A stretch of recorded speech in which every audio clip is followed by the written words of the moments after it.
Hello, everyone. Thank you for tuning in. Today's Words for Life is number 47, and I quote: Those who have worked under others well can manage others well. Words for Life number 47. Those who have worked under others well can manage others well. Thank you, Master Okawa. Thank you, Lord God. All right. If you've been studying Master Okawa's Kyotens and watching his lectures and been in Happy Science for a while, I'm sure you've come across this teachings quite often. But those of you who haven't really studied Master Okawa's teachings on work, maybe it's your first time. So let me just give a brief explanation of what he means here. It's quite to the point, the sentence itself. But what he means is, if you want to be a good manager, if you want to be a good boss, it's important for you to be have a lot of experience working under someone. Then that experience helps you become a better boss. So this is kind of like a teachings that helps us awaken to the fact that when we are tired and sick of our bosses and we want to be our own boss, actually that being sick and tired of your boss, that experience is actually helping you become a better boss in the future.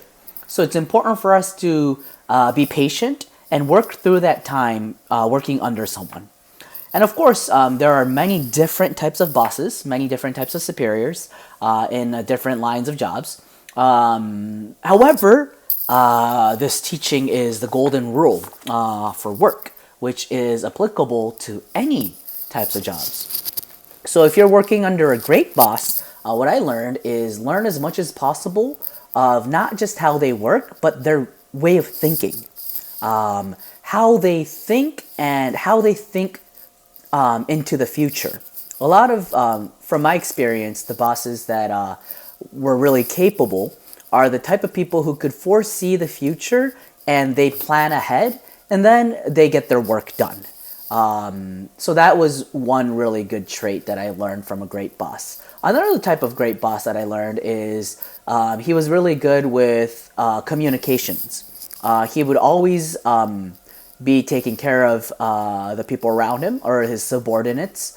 He would consider the emotional side, and not only that, he'd always have the mind of nurturing each of his subordinates and focusing on their strengths, and when their weaknesses or shortcomings come out, he would always give them a warning beforehand, warn them twice, and when it's the third time, he would officially kind of scold us.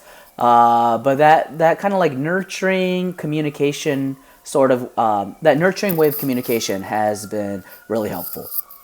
On the other hand, bosses who were something that I learned from a bad boss or a bad example is, this is not from Happy Science, not my Happy Science boss, but when I used to work part-time job in my college years, there was this boss that I had who was always grumpy, and not grumpy, but just always in anger, the shortest tempered man I have ever met, and he was so mean to us, and I've thought of quitting many times. However, I don't know if I knew these teachings back then, but this sentence back then, but maybe it was a different teaching from Master. I remember Master saying that every human being has a Buddha nature, so it's important to focus on their good parts.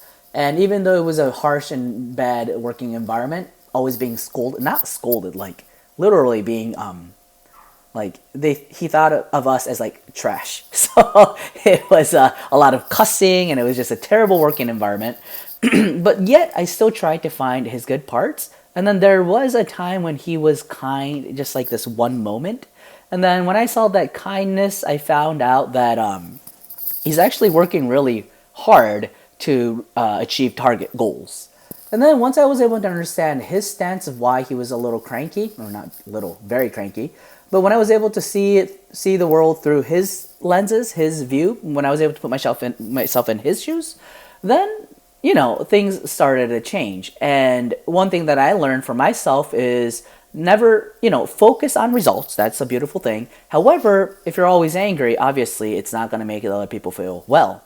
And sometimes when I get a little irritated when works don't go well with my team, I try to remember that moment, that painful moment, and of always being yelled at, so then I can control myself.